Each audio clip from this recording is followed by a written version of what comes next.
Hey everybody, what's up? It's your girl Rosalie. Welcome to the Rosalie Elliott Show. Got something really special for you, and I'm way late, but I want to check out Eminem's song Houdini. And there's been these speculations that this is him basically laying Slim Shady to rest and being done with it all, retiring. We don't know. I haven't looked at any other reactions to it, so I don't know what other people or the experts say. But I want to check it out because we know Eminem to be one of the GOATs when it comes to literary art and double entendres and all the things he does. And it's just fascinating that he called this Houdini. Because as we know, Houdini is this magician who specialized in the disappearing, illusionist type of work, right? Escapistry, escape artistry. So to name it Houdini and then to be implying that he may be disappearing and escaping and, going away is interesting. Hey, it's Paul. I was listening to the album. Good fucking luck. You're on your own.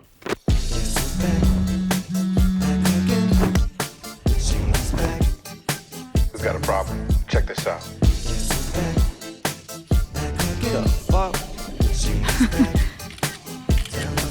Wait. Okay, hold on. Okay, so the intro is interesting because it's that, what is it? Not Paul Rosenberg, who was his manager and his lawyer. Dr. Dre calling those references. Guess who's back? A little throwback to Guess who's back again. And then someone coming back through the portal. We have a problem. Young Eminem showing back up. Okay, so there's already plays here on, whatchamacallit? Plays here on the idea of appearing out of nowhere, right? Houdini reference or Houdini concept and throwback, taking it back from the start with the beat, giving us that 90s beat with the Guess Who's Back nod. References perhaps even to his past because there was alcohol and stuff on the nightstand, random noises in the background. Okay, let me keep going.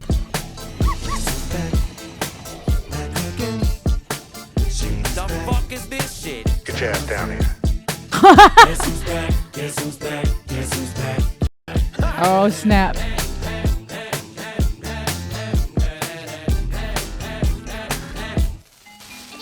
Well, look what the stork brung.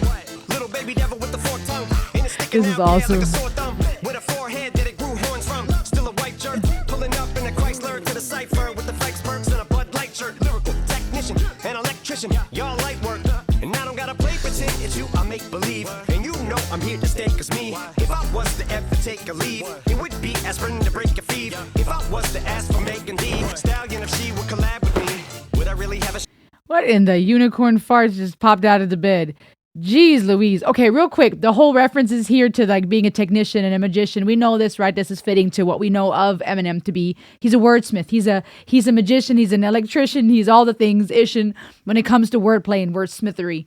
But for him to talk about these references, what he say? Hold up, let me go back a little bit. Lyrical technician, that's what he is, right? I don't gotta play pretend. It's you. I make believe. Oh my gosh, that's good. Okay, I don't gotta play pretend, right? Houdini, the idea of escaping, an illusionist. But I don't gotta play pretend. This is not a game. This is not me pretending. It's you. I make believe. I making something believe, right? Make believe, magician, Houdini. But also, I make you believe something. The play on words up in this hizzy. Oh my goodness. And the references to the other rappers is dope too, by the way.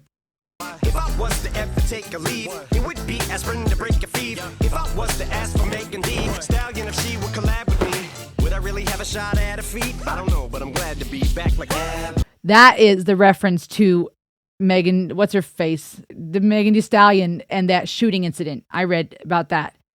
That I guess somebody shot at her feet or something like that. So to be talking about, would I have a shot at the feet, but F-E-A-T. Good Lord. I don't know, but I'm glad to be back like abracadabra. On my last trick, I'm about to reach in my back, bruh. Abracadabra. And for my last trick, poof, just like that, and I'm back, bruh.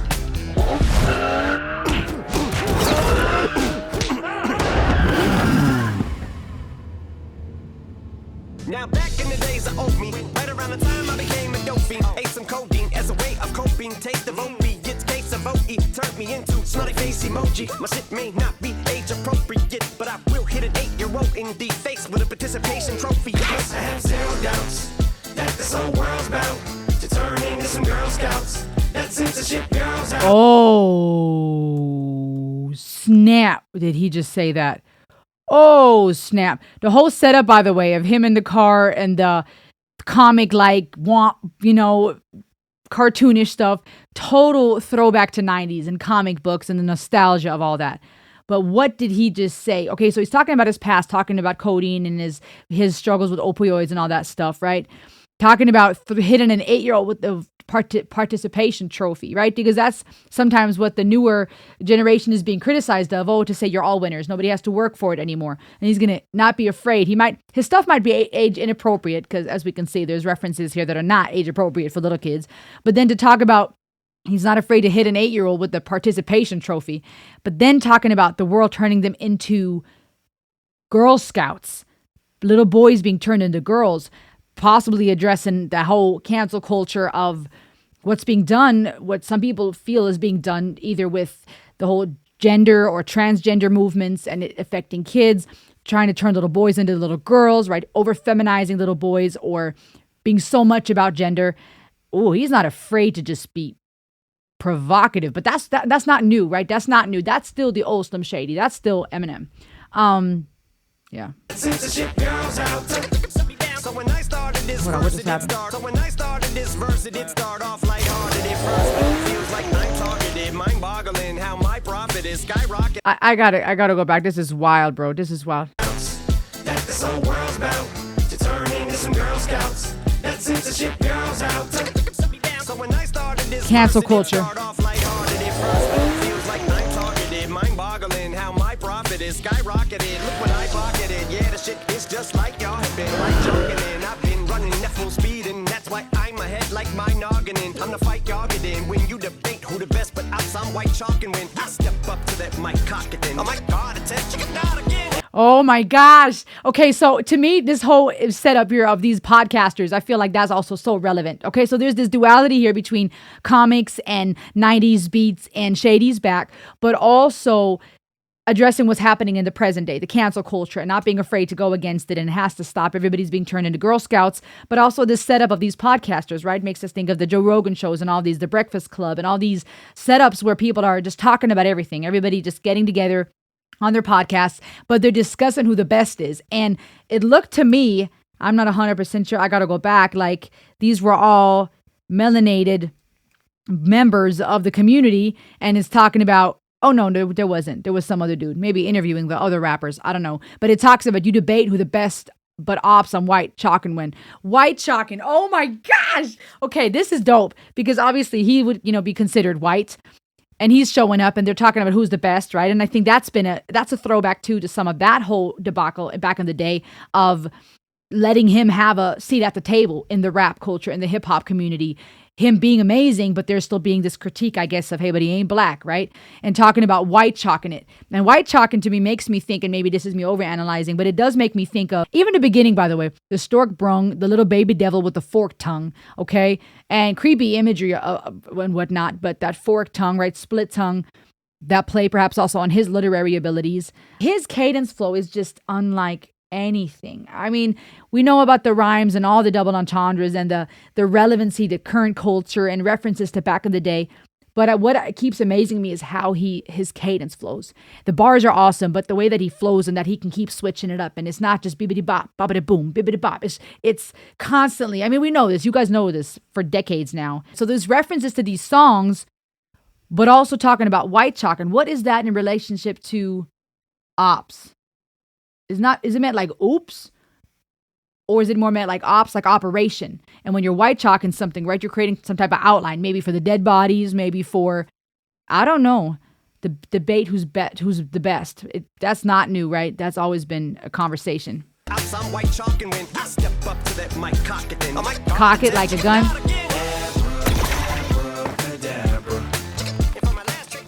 From my last trick. That's funny.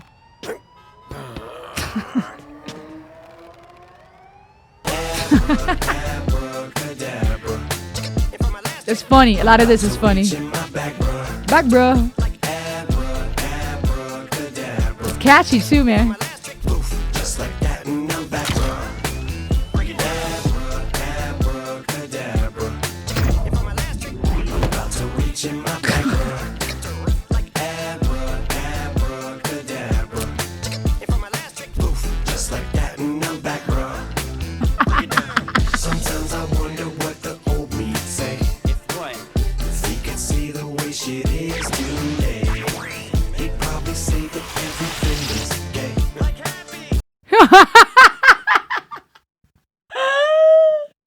is gay, like happy.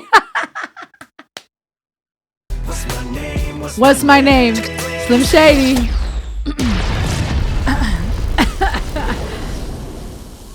Oh snap. This is funny. They created a monster.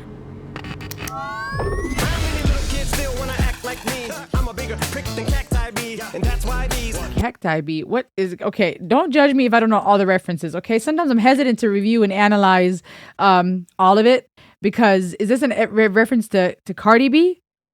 Cacti bee. No, prick is also slang for a jerk or an a-hole.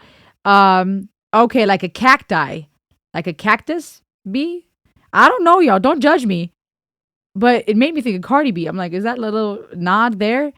Let me go back. Dude, there's so many things. Sometimes I'm almost hesitant because I don't always pick up on all the pop culture references because I'm from Germany. I was born and raised in Germany, Cuban German, and I'm still sometimes learning some of these references. We listened to Eminem in Germany. Don't get me wrong. My brothers were big fans of Eminem, and I have a lot of respect for his art. But I sometimes still miss little things. So help me in the comments. This is nuts. What's my name? What's my name? It's so funny.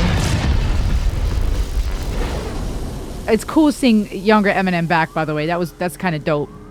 That's nostalgic right there. Kids still wanna act like me. I'm a bigger prick than cacti bee, and that's why these words sting just like you were being attacked by bees in the coop, leaning back my The word sting being attacked like bees, bro. feet. Bumping R. Kelly's favorite group, the black guy peas. Hold on, wait. Go back. I'm a bigger prick than cacti bee, and that's why these words sting just like you were being attacked by bees in the coop, leaning back my seat. Bumping R. Kelly's favorite group, the black eyed peas. The Black Eyed Peas. Oh my gosh, the Black Guy Peas. Talking about R. Kelly and then the Black Eyed Peas in my Air Max. Oh my gosh.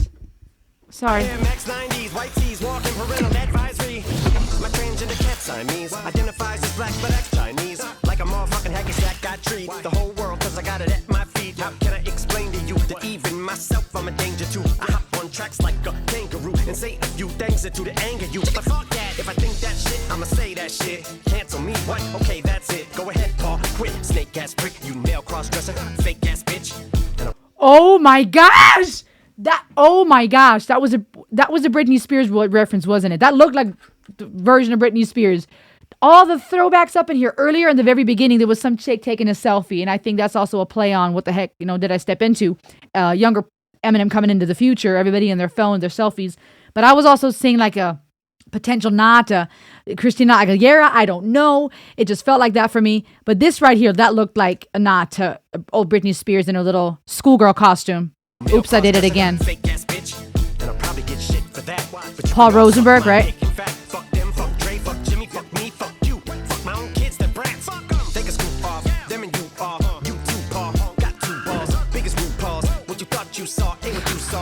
You thought you saw Medusa, you're never gonna see me. Wait a minute. Oh my gosh. Again, all these Houdini references. But isn't that also what Medusa does? That she blinds you or something like that? What does Medusa do? What does Medusa do? What does she do? Turn people to stone with a single look. Yes. Oh my gosh, Eminem, you freaking genius. You're not gonna see me because when they look at her, she turns to stone. Oh my gosh. Let me go back. The way he just said that, I am just F everybody, and then it goes to hold on. What you saw ain't what you saw. Okay, what you think you're seeing is not what you're seeing, right? Houdini, disappearance, escapism. But the way he's saying it sounds like Medusa. And when you look at her, you turn to stone. It's all a lie. Oh my gosh, this is so good. What you thought you saw ain't what you saw. Cause you're never gonna see me caught sleeping. See the kidnapping never did happen. Like Sherry Papini. Sherry Papini, that reference to the kidnapping and her little made up story that never had happened because she wasn't actually kidnapped. Good Lord. Eminem, you are freaking nuts. Oh, hold on. Harry Houdini, I vanish into the thin air as I'm leaving like. Trust me, I'm a great driver. Don't worry, I just got my license back. Isn't that what's his face? Oh my goodness. I'm about to reach in my back. Abracadabra. Just like that, I'm back, bro.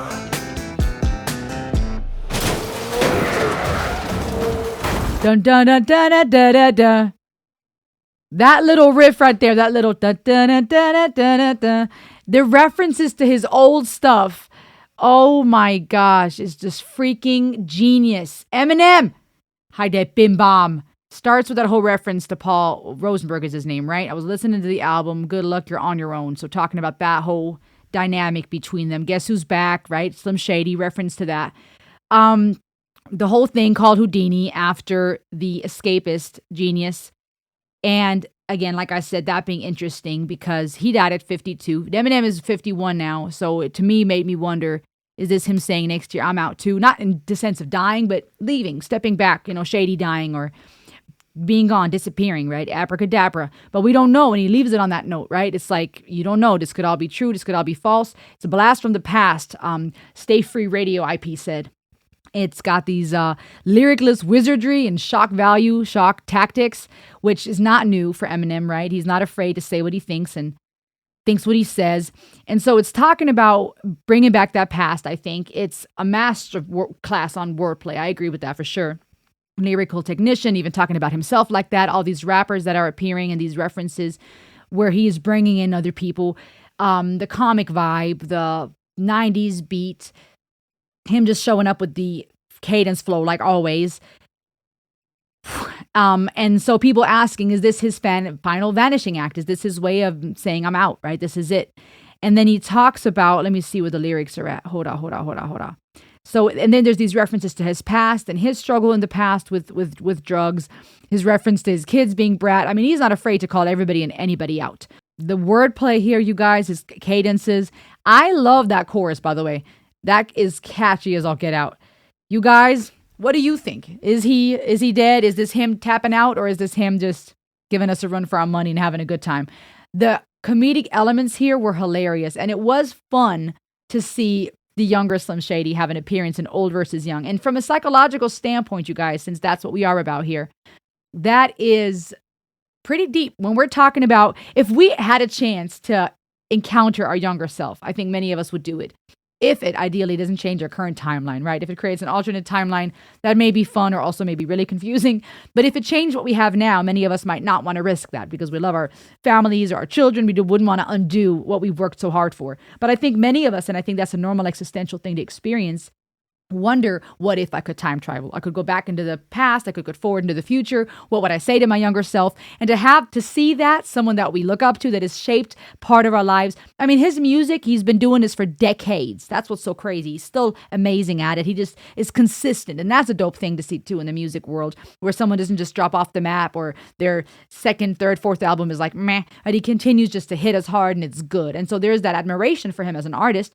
Admiration for him with his skill, admiration for him with someone who stood out like a sore thumb, as he says, in an industry where there may have been critique, even from a racial standpoint, and gaining respect from his peers, from other fellow goats in the industry. And then you have the fact that it shapes our identity, right? For me, I know this was music my brothers loved to listen to. I became more and more fond of it as I got older. Songs that are catchy, beats and hooks and melodies that get stuck in your head, songs that maybe mean something to you because you associate them with special memories. We grew up with this stuff. So this directly ties into our identity. So for someone who we respect, who is connected to a part of our identity and our upbringing and our memories, to see him coming back, giving us a final little, hurrah, or making us wonder if there will be more or not. And then seeing him face his younger self, there is that element of nostalgia for us, right? Psychologically, that feeling like we're time traveling too, even though it's not us and a younger version of ourselves we're encountering. It still feels like we get to travel with him. There's something special about that. But that's very human, right? To wonder, what would it be like to talk to our younger self? And there's something therapeutic about it, by the way. I tell people that sometimes. What would you say to your younger self if you could say something to her? Trying to learn to parent ourselves, that's a healthy thing. Regardless if you have a healthy or unhealthy relationship with your parents or they're no longer here, it's healthy to learn to parent ourselves, to speak truth and comfort to ourselves, to hold ourselves accountable and teach ourselves as we mature into full adults, right? As we go through life. There's something therapeutic about being compassionate with yourself and encouraging your younger self in your soul, speaking of that young girl and that young boy in you, reminding you of you're safe and you're valuable, you're loved, or hey, look how far you've come, you're going to be fine, or imagining what it's going to be like for the future self. what that future self would say to you. What are your goals for the future? Who do you want to be? And imagining your future self speaking to you now. That's therapeutic. But it's also normal to have those what ifs because that's existential, right? We realize that we're on borrowed time. Everything fades and heads towards gravity and entropy and death ultimately. And so there's this psychological concept of wanting to feel immortal by traveling in the past, by bringing things back, by having a last hurrah. We want closure. We want to be able to go back and experience things. And I think that this song also, in a way, psychologically allows us to do that, tap into some of those past memories, still experience, as he's even getting older and we're getting older, that there's still a lot of life and fun and things to discover, a lot of mystery, a lot of magic. What do y'all think about this one? What did you think? Let me know in the comments, and I will see you on the next ride. Ooh, and if you're new, subscribe. We're all about world music and psychology, enjoying music, analyzing it, simply just growing and learning and healing. And I want you to join the club. So see you on the next ride. Ayo.